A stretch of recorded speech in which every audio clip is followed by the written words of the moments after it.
A jaw-dropping moment. A Banksy painting sells at auction for $1.4 million. The gavel drops, and so does the painting. And selling for $860,000.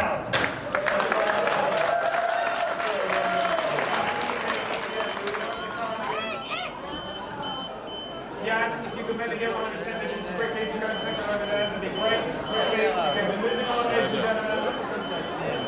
Ladies and gentlemen, we are going to move on here. So what happened in that moment? A painting is shredded? Yep, that's what you saw. Joining me now, someone who knows the elusive artist Banksy and his work very well. Steve Lazaridis once represented Banksy and was the first seller of his art. Good to have you with us.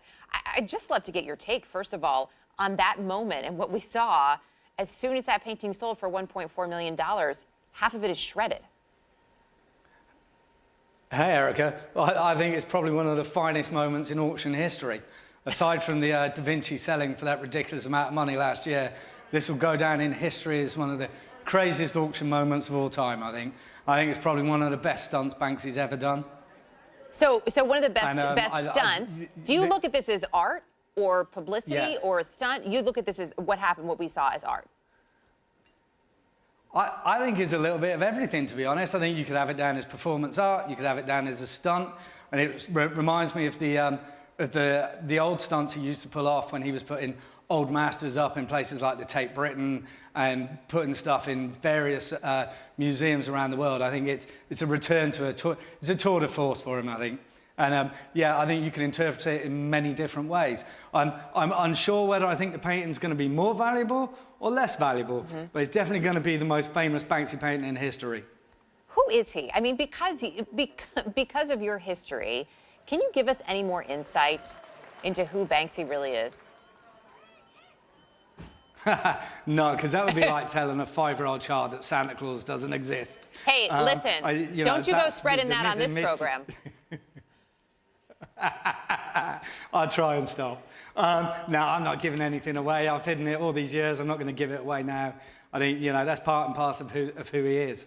Did any of that surprise you, though, what we just saw?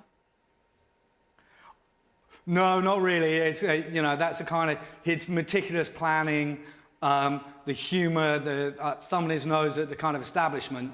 And I think, part of it was a commentary on the prices his works are now starting to realise. You have to remember that one of those Girl in Bloom pieces back in 2006 when they were made, he didn't even call them canvases. At the time they were called street souvenirs.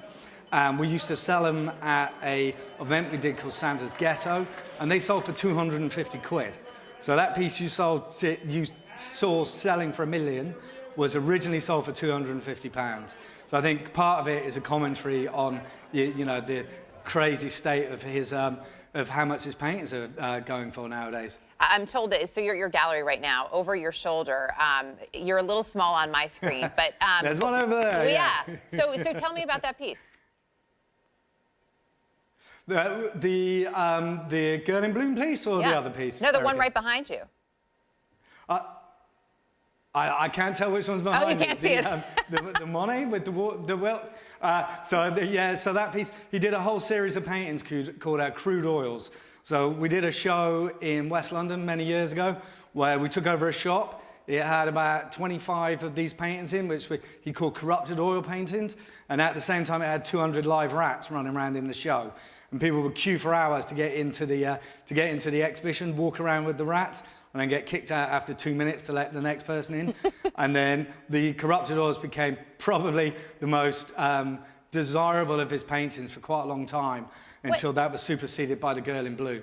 What are you hearing in the art community about this latest stunt? Publicity stunt, performance art, as you said, you could interpret it in a number of different ways. Yeah, I think, there's various different theories that come out over the weekend. There was one that Sotheby's were in collusion with him, which I find, having known him for many years and knowing how anti-establishment he is and how corporate someone like Sotheby's is, I think it's very, very unlikely that there was any kind of collusion. And I think many people in the art world think this is a brilliant piece of performance art by him. And it's, it's rare that you see something that's not been done before. And this is definitely something that's not been done in an auction house before. Maybe it will start a trend where people are shredding their paintings. It just might. That is that is a chance. Although first one will probably be the most important one. Yeah, I'd quite like to see a Rothko go up and then suddenly get shredded. I think that might cause an uproar, but I think he'll be the first and only person to have ever done it. Yeah, I think it sounds that way. That's a lot of money to see shredded. Steve Lazaridis, appreciate you joining us. Thank you. And listen, whenever you want to reveal some more details, we're here. Okay, brilliant. Thanks, Derek. Thanks. Bye.